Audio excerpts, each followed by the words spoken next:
Thanks very much. Good morning, members, and welcome back to this reconvened meeting of the local review body from the 3rd of December.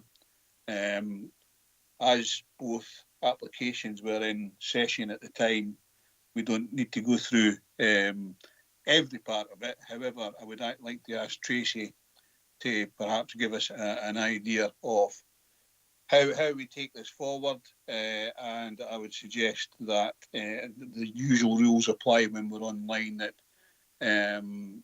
video and mutes are on if you're not speaking to the application. But Tracy, can you take us through the process? Thank you, Chair. Good morning, everyone. Morning, members.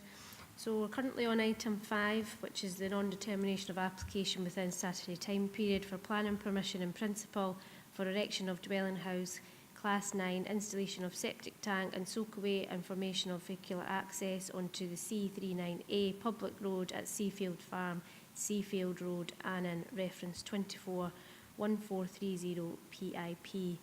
So it was deferred for a site visit, which took place over a course of 2 days due to member attendance.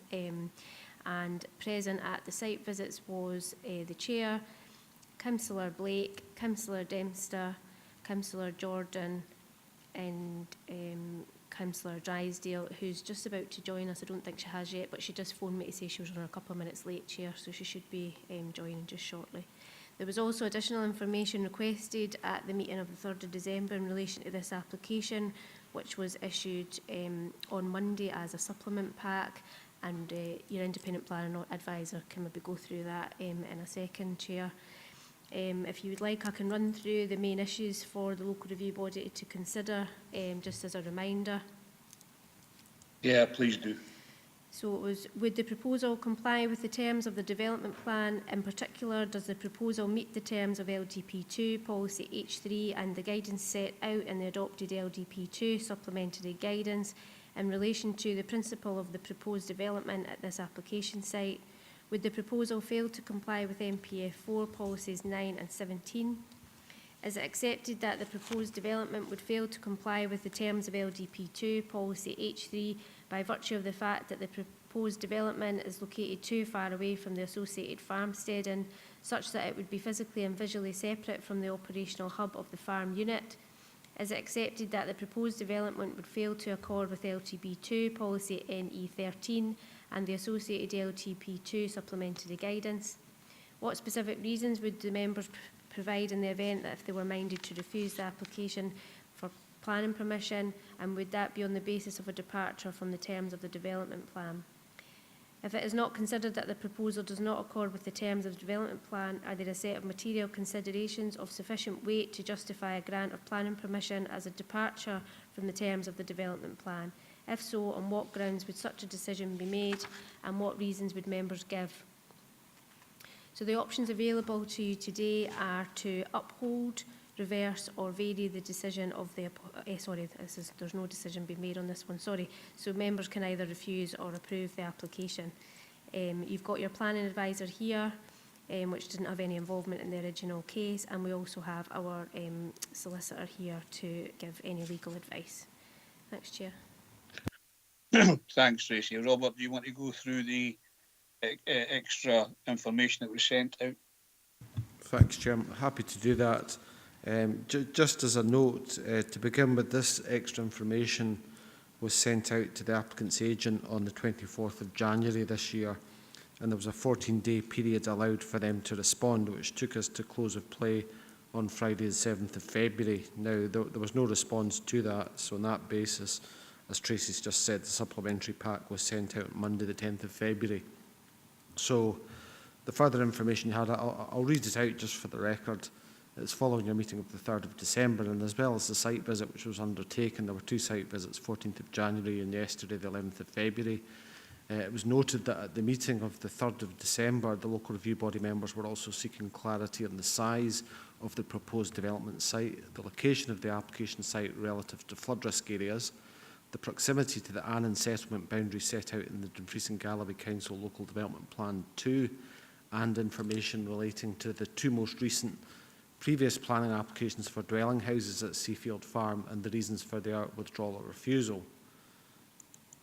So the first point in relation to the size of the proposed development site, the advice I've provided is that the size of the application site as stated in the application form submitted on the 8th of July 2024 is 3,000 square metres. Now that's on page 191 of your papers, and this broadly corresponds to the area enclosed by the 2 perimeter dimensions shown within the submitted plans. So that's on page 207 of your papers.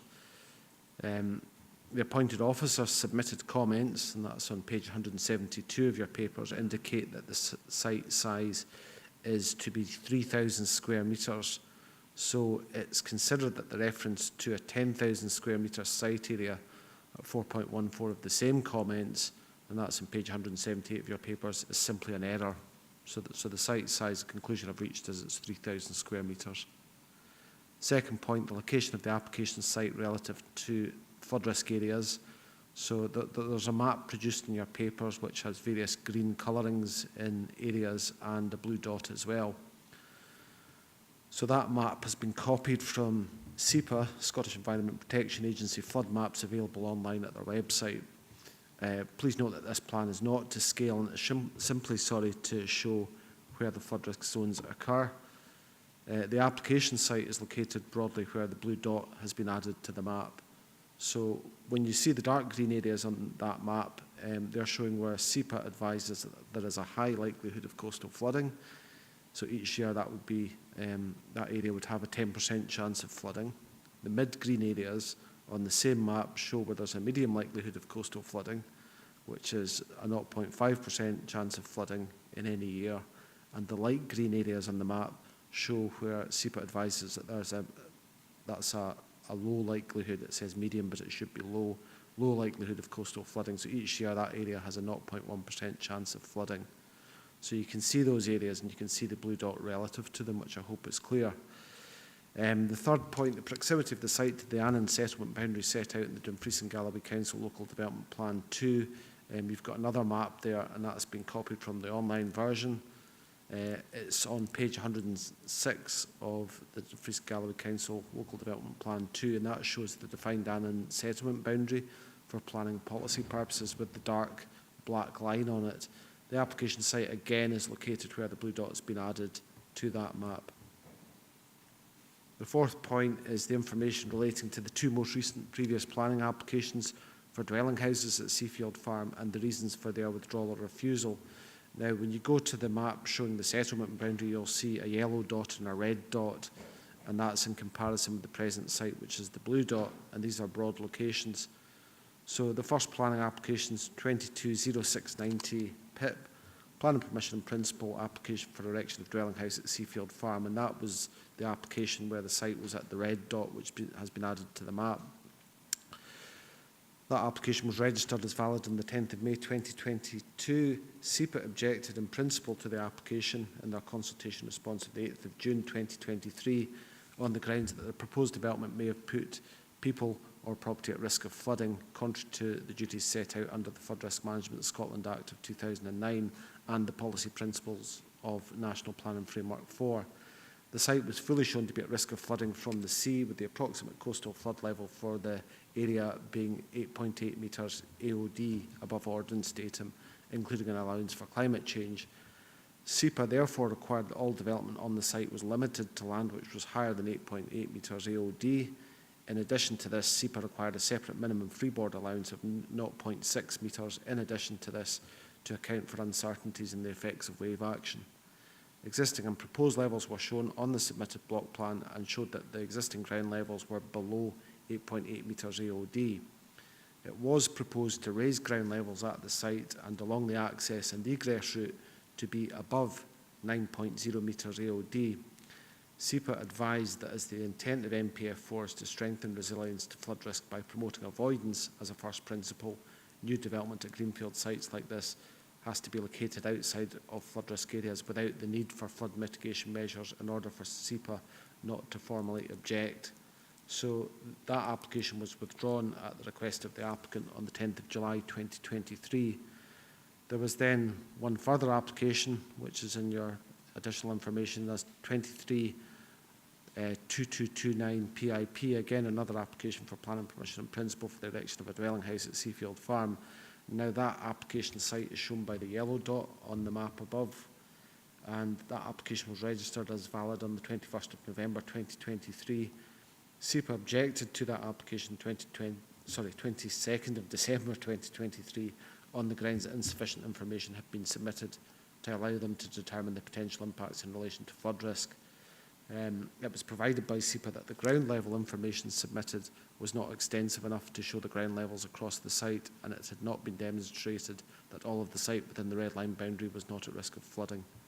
So further information was submitted by the applicant's agent in relation to site levels in February 2024, and further comments were received from SEPA later that month on the 29th of February, advising that unless the planning application was subject to a condition providing no development including land raising takes place in areas where existing ground levels are below 8.8 metres AOD, the finished floor level of the building should be set at least 9.4 metres AOD, and that's 0.6 metres above the design flood level, that SEPA would still object.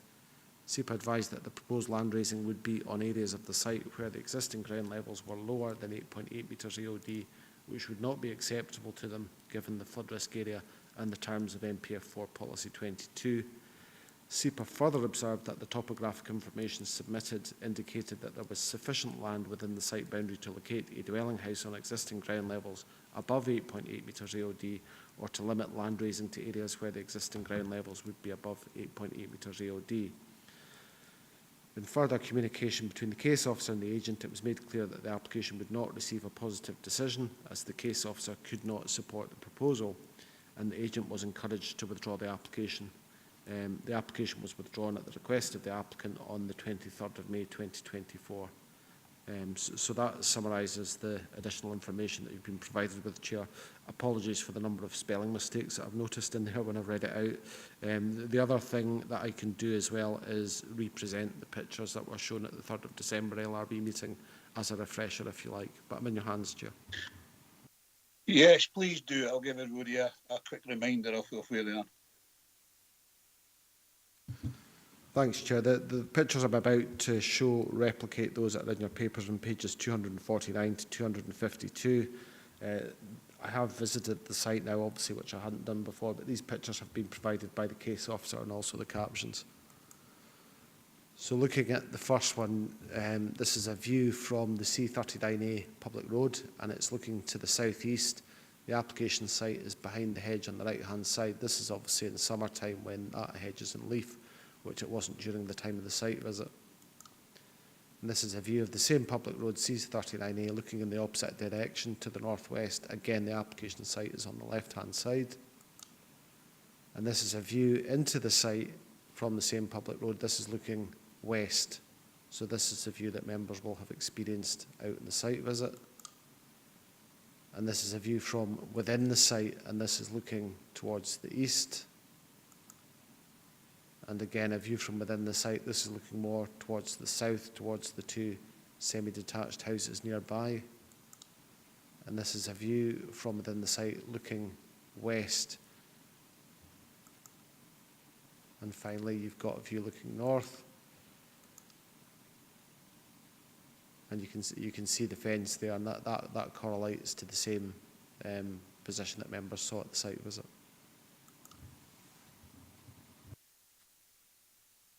Okay, thank you, Robert. Members, as we're in session, does anybody want to do any preamble? And I'm presuming that everybody, apart from Councillor McFarlane, was available for that, is it? That's correct, Chair. Okay. Members, any to say on this? Councillor Drysdale, Chair. Okay, thank you. Paul? Thank you, Chair. Pauline, sorry. It's all right. Thanks, morning members. Thank you, Chair. Just a quick question for yourself, if that's all right, Robert. I did attend the site visit yesterday, but I forgot to ask the question that I should have asked and wanted to ask, and I should have looked myself, so apologies.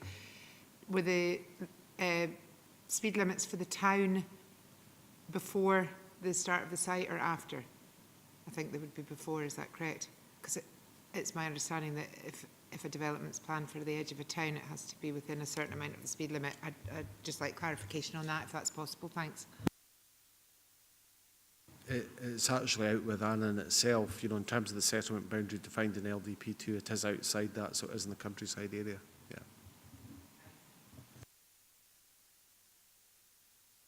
Okay, anybody else?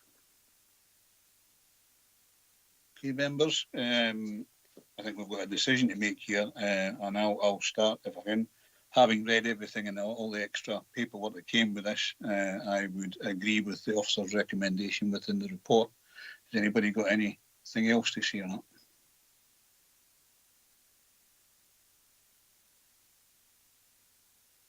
Jim? Just endorse your view and your proposal, Chairman. I would also agree to refuse this application on the grounds set out by the case officer. Thank you very much. Is there any other? Councillor Jordan? Thank you, Chair. Yeah, again, just in agreement really with yourself and Councillor Dempster to agree with the officer recommendation. Thank you.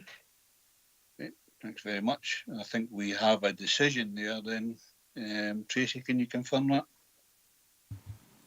Thanks, Chair. So, as it was non-determined, the grounds for a possible refusal, had it have been determined by the case officer on page 179, I'll just read them out, Chair. So members are refusing the application on the grounds that 1, it has not been satisfactorily demonstrated that a new house at this location is essential for the needs of the agricultural operations of the farm and business. Accordingly, the proposal is contrary to the policy of the Council as stated in Dumfries and Galloway Local Development Plan 2, Policy H3, and associated supplementary guidance on housing in the countryside, and MPF 4 Policy 17, which permits the erection of new houses in the countryside only in special circumstances identified in the development plans, and none of these circumstances apply in this case. 2, the development fails to meet the criteria in National Planning Framework 4 Policy 17 and Dumfries and Galloway Council Local Development Plan 2 policies OP2 and H3, as the proposed dwelling house would be located some 1.05 kilometres distance from the associated farmsteading and therefore would be physically and visually separate from the operational hub and not suitably sited, and where no compelling justification for the proposed siting has been provided. And 3, the proposal would result in the loss of good quality agricultural soil falling within the land capability for agriculture classification 3.1 soil, and no solid justification has been provided as to why the development must be located on this land and not on less good quality land. As such, the proposal is contrary to Dumfries and Galloway Council Local Development Plan 2 Policy NE 13, Agricultural Soil and National Planning Framework 4 Policy 5. Thank you very much, Tracy. We'll now move on to the next agenda item, which is 6 of the reconvened meeting, and that's refusal of planning permission for erection of dwelling house with roof-mounted solar panels and detached garage, amended design to that previously approved under 222-2382 FUL, at plot between Hillside and Mount Pleasant, High Street, New Galloway, Castle, Douglas. I don't think this is about refusing a house because there's been a determination that a house can be built. I think it's about the size and orientation of the house. And I think, Chris, you're dealing with this, but Tracy, is there anything else we need to add to that?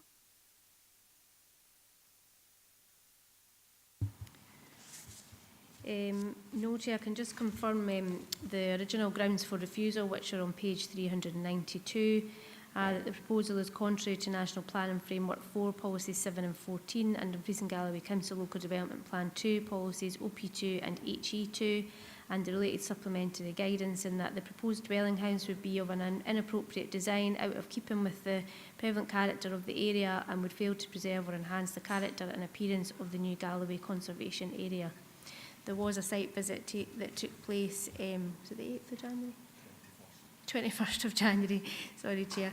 So attending that site visit was Councillor Blake, Councillor Dempster, yourself, Chair, Councillor Jordan and Councillor McFarlane. I'll maybe pass over to Chris, who can maybe run through some other information, Chair. Okay, thanks, Chris.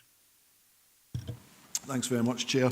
Yeah, just to confirm that I attended the site visit on the 21st, along with Tracy, the committee clerk, and I've had no involvement with this one as either the case officer or the appointed officer for this particular application. As you did note, there is currently an extant permission on the site, which was from 2022, and the permission runs until the 30th of June 2026. As Tracy's outlined, the reason for refusal of planning permission was already given, and that's on page 392. The report on handling outlines the case officer's views on this one, and that's in your committee papers, pages 279 to 308. But the observations of the appointed officer probably are I suppose the best ones to look at, and they're summarised, and that is on pages 311 to 315. Paragraphs 4, 5 and 6 outline the reasons, the particular technical reasons as to why the application was written up for a refusal. There are some photographs that the case officer provided. I'm happy to run through those. Again, they're the same ones that we had on the 3rd of December. If you'd like me to run through those. Yes, please do, Chris. It gives it the same as the previous one. Okay, no problem. So the case officer has provided these ones along with the captions as well. So the first picture there is the application site taken in November 2022 from Street View. So members who were at the site visit will recognise the application site there, running from left to right. And this one was taken a little bit earlier, April 2009. So you can see the foundation works undertaken in the background, and as members will have noted from the site visit on the 21st, the footings and the foundations for a dwelling house are already in situ, thereby securing the principle of a dwelling house on the site there. Although the caravan and the container have been removed. So this is to the left of the application site, so effectively to the right would be looking back down the high street. So these are the neighbouring properties of White Cottage, Home View and Hillside, and as you can see from the caption there, the case officer has highlighted the simple traditional design of the existing houses there, and we've duplicated that one. There are some additional photographs of the application site and the locality that have been provided by the applicant, along with some non-site photos for context, and they're in your committee papers, pages 267 to 270. And worth noting as well that the case officer has provided comparison plans of the 2022 application and this one with the elevations alongside each other on pages 314 to 315. Thanks, Chair. Thanks very much, Chris. So, members, do we have anything to say on this?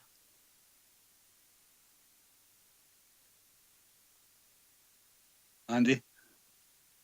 Yeah, thanks, Chair. Yeah, thanks, Chair. On visiting the site, as was already been agreed, the planning permission had previously been agreed, and it's really just about the design, I think, we're looking at here. From the drawings that we had presented to us, I believe the front of the house would be in keeping with the other houses within the area. I accept that from the rear it would look different. However, because there's a hill behind the site and because how far back on the site it's set, the only people who would really be privy to that would be the owners of the house. And I'm really struggling as to why we're having difficulty in approving this. So I don't know if Chris is able to sort of perhaps explain in a bit more detail as to why we don't think that this should be approved, because the applicant has talked about the house adjacent, which has got the double apex roof with the gully, which is obviously prone to problems somewhere down the line, as has been identified by the applicant. Yeah, I'm really just at a little bit of a loss, and if Chris could perhaps help me understand that and maybe help me go towards making a decision. Thanks. Chris, do you want to come in? Thanks, Chair. No problem, Councillor McFarlane. I think the design, or rather the commentary on the design, is best summarised as I noted in the observations of the appointed officer. So paragraphs 5 and 6 outline the sort of the rationale behind that, as it were. As you can see from the side-by-side photographs, the house that currently has extant planning permission is a very simple traditional form with sort of squared off roofs, gables, that type of thing. So yeah, I think the main sort of issues would be paragraph 5. So it's the more or less from the side elevation. So from the south and the north, the sloping monopitch roof, the case officer considers to be a dominating feature of the side elevations, and there's no planting or anything proposed to help effectively sort of mitigate what he considers to be a poor design, and which fails to preserve or enhance the character of the conservation area. If you look at paragraph 6 of that,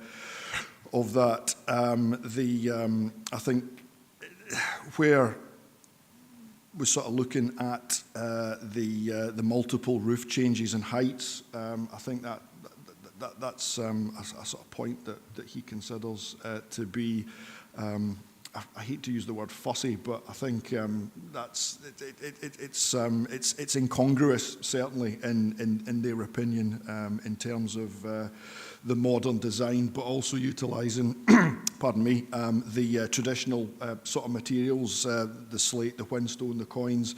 I think he considers it to be a poor mix of traditional and modern materials and design for that one. I hope that helps. Okay, Councillor McFarlane.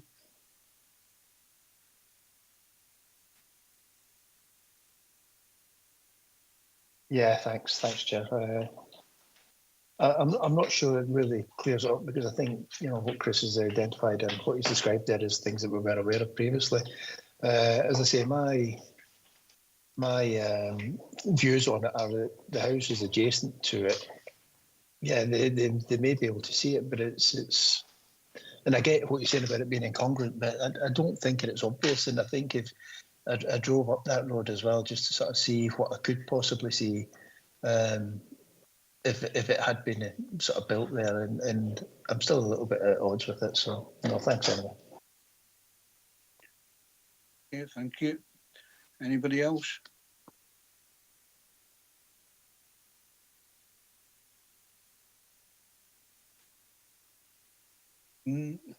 Councillor Jordan. Thank you, Chair. So I'm sorry, I'm probably struggling to understand a little bit. Obviously we've just been talking about the incongruence of the materials, the traditional materials, with a more modern design. Now, like Councillor McFarlane, have looked at the applicant's photos of properties within the area, and they are some that do look similar with regards to the gables. So I guess my question, and it's probably a question you've already really answered, but perhaps could just explain again to me, I'm sorry, but is the incongruence of a building, though the traditional materials versus the modern design, is that a relevant point to decline, refuse an application? Thank you.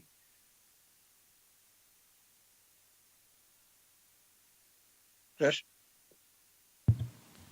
I suppose the short answer is yes to that one.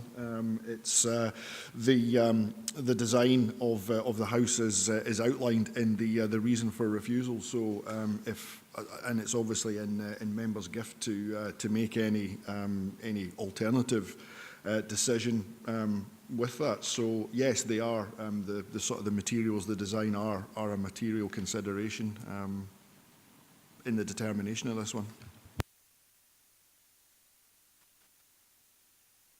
Okay, Councillor Jordan, happy with that?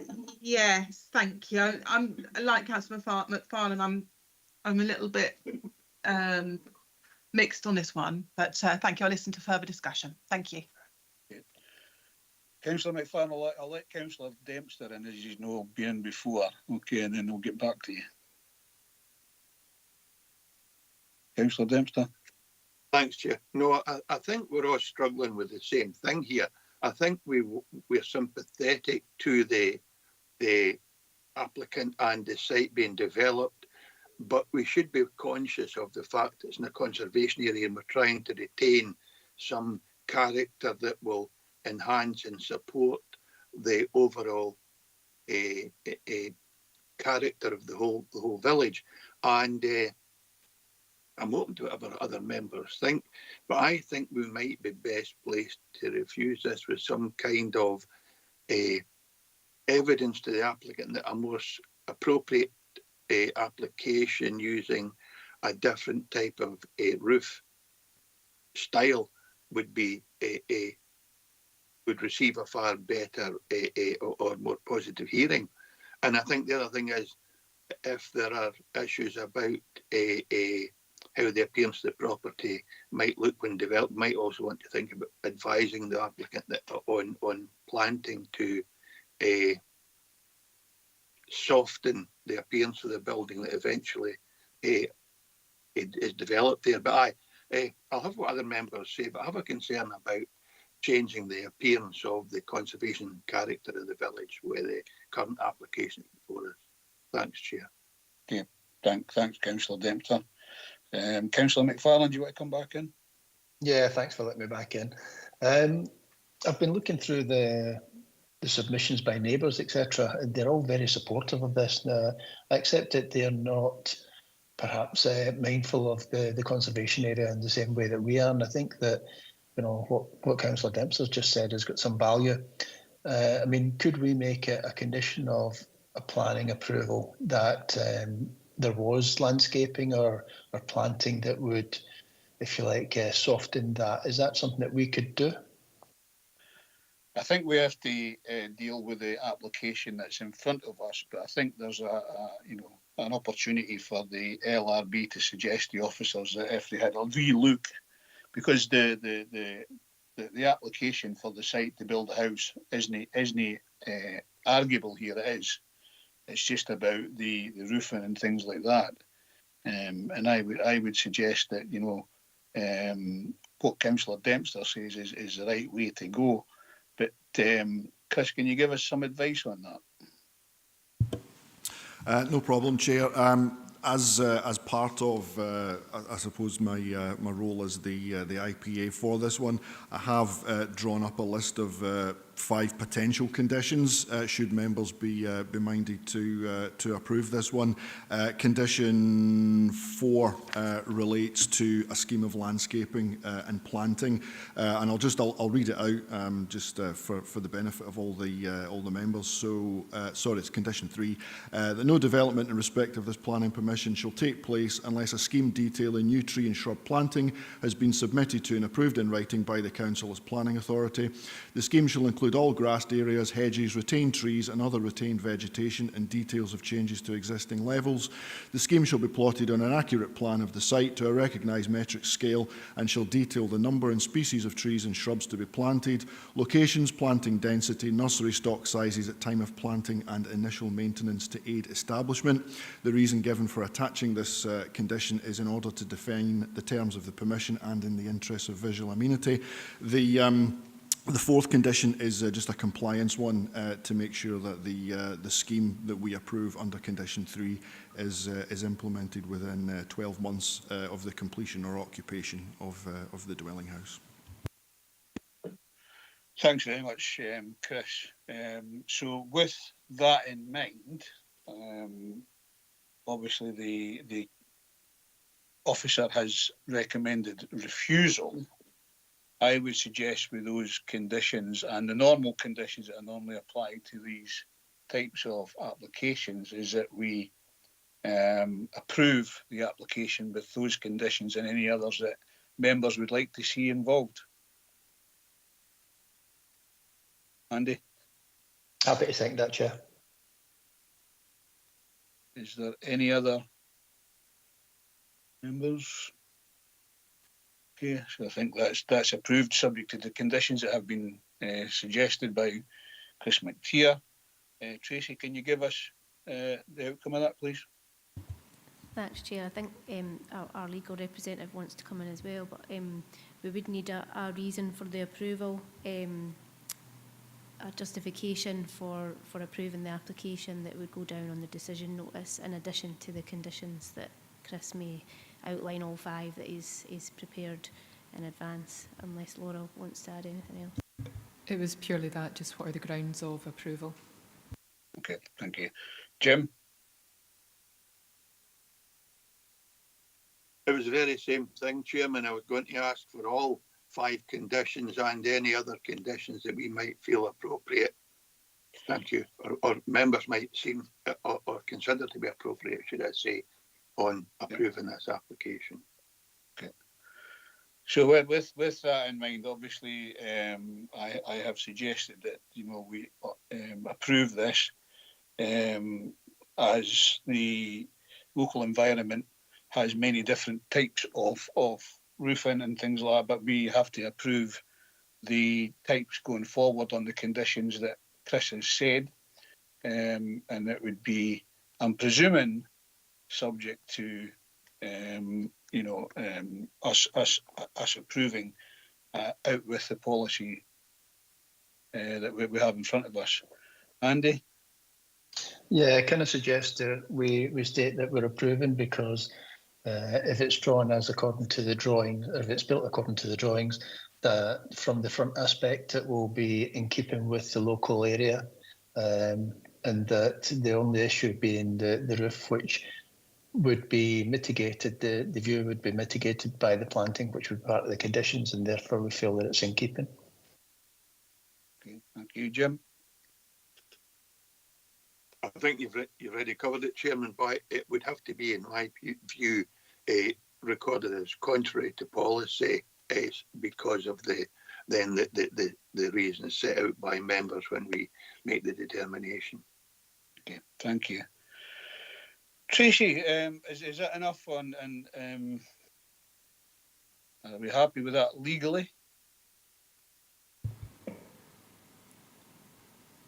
Chair, thank you. So that I'm quite clear, what we're saying is that we approve it, that although the proposal is contrary, and then narrating what the decision is in the decision notice, making reference to policy 714, OP2 and H2, that notwithstanding that there are material considerations which are enabling the local review body to decide contrary to that policy, and then listing, as you did, that the mitigation with the planting. Yeah. And any other reasons for it as material considerations.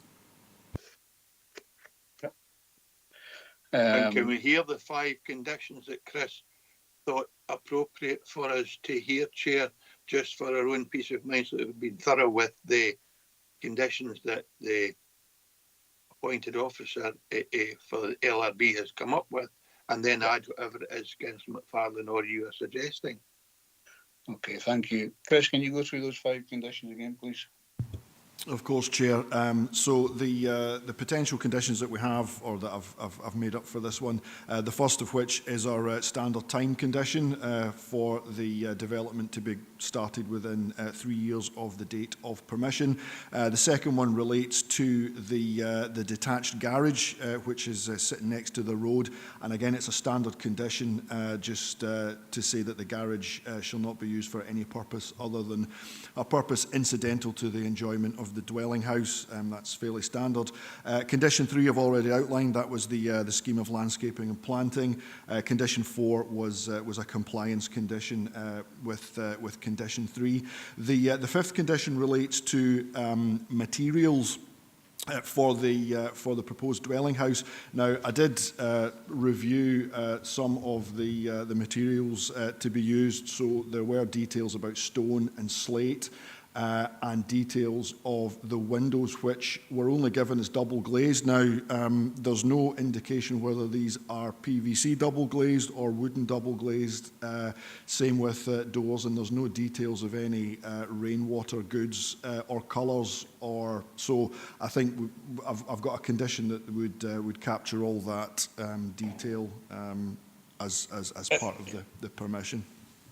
Okay, thanks. And those conditions would be agreed with the planning authority before it went ahead, yeah?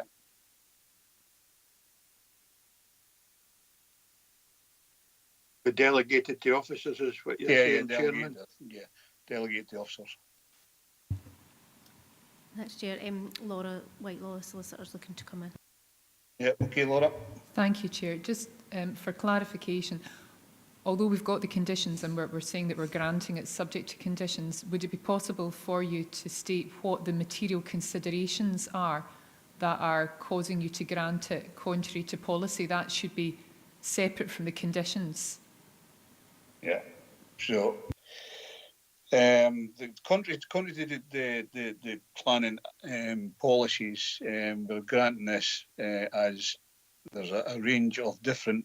I mean, you mentioned it earlier on. Was it H2 and H3? You had a sort of a spiel there, Laura. Before. Chair, if it's of help to you, what I've got noted down at the moment is that the board are looking to approve with conditions, as although the proposal is contrary to National Planning Framework 4 Policies 7 and 14 and of Rees and Galloway Council Local Development Plan Policies OP2 and H2 and the related supplementary guidance, in that the proposed dwelling house would be of an inappropriate design out of keeping with the prevalent character of the area and would fail to preserve or enhance the character and appearance of New Galloway Conservation Area. There are material considerations, and what I've got down at the moment is range of different styles in the area. Okay. Or alternatively, sorry Chair, are you saying, when I'm narrating that to you and saying that the current decision for the refusal is that it is an inappropriate design and out of keeping, is the board actually saying that they do not believe it to be an inappropriate design and out of keeping with the prevalent character of the area, and so they think that it is in accordance with policy? It's just so that I'm quite clear on what the grounds are. If we're saying that it is in accordance with policy and you don't agree with what the planner had said, or are you saying, well, notwithstanding the fact that it is out of character, we think these are the following material conditions and considerations, and we're granting it with conditions? It's just so that we're quite clear, Chair. Thank you very much. Councillor Jordan. Yeah, thank you, Chair. Actually, I see that Councillor Dempster has put his hand up and he's far more experienced in these matters. But I was going to say, I felt that it was that we disagree. Well, personally disagreed that it didn't fit that criteria. I'm sorry, I'm struggling to menopausal brain, but perhaps Councillor Dempster can say his bit and then I can come back. Apologies. Okay. Thank you. Thank you, Councillor Dempster. Very kind of Emma, but I don't first of all see where policy NPF 414 comes in, Laura, because it doesn't say that in the paper. It only makes reference to policy 7. But I think what we are seeing is the modern design lends itself to the surrounding area. That's what we'd be saying, and I'd be keen to ensure, if we can, that we describe this as contrary to policy. Otherwise, we will being at risk of creating a policy. If this meets with policy, then that may be the new design you'll see come forward on a number of other occasions. So I'd be keen to see, contrary to policy, but it lends itself to the character of the area and maybe a beneficial outcome rather than retain the. You know that you can use abandoned land as a reason for granting permission, but it would be an enhancement to the whole area, and that's how I would present it, Chair. Okay, thank you. Emma, do you want to come back in on that? Yeah, thanks, Chair. I think that Councillor Dempster has put it so much better than myself. I think, you know, we don't necessarily, the type of property generally does fit. I appreciate there are some issues, but I think that go with what Councillor Dempster said. I'm certainly happy with that. Thank you. Okay, thank you. Laura, are you happy with that? Yes, thank you, Chair, for that clarity. Okay, thank you. Okay, I can't see any other. Anybody want to come in? Tracy, can you confirm the decision of the board, please? Thanks, Chair. So members are approving the application, although contrary to National Planning Framework 4, Policies 7 and 14, and Humphreys and Galloway, Council Local Development Plan 2, Policies OP2 and HE2, and related supplementary guidance that the proposed dwelling would be in an appropriate design out of keeping with the prevalent character and area and would fail to preserve or enhance the character of the New Galloway Conservation Area. There are material considerations that the local review body has taken into consideration, being that there are different styles already within the area which align with the current area. So this proposal would be an enhancement to the area, and that the roof can be mitigated by planting and landscaping and screening, which would help to preserve the character of the conservation area, and that will be subject to the conditions that Chris outlined earlier. Thank you very much. Everybody happy with that? Okay. Thank you very much. Sorry. Sorry, Chair, just agreeing with you. Thank you. Thank you. Thank you. Okay, thanks very much, everybody. I have no further business. Thanks for your obviously determinations, and you know, I hope to see you in the very near future. And I will close the LRB at that particular point. Thank you very much, everybody.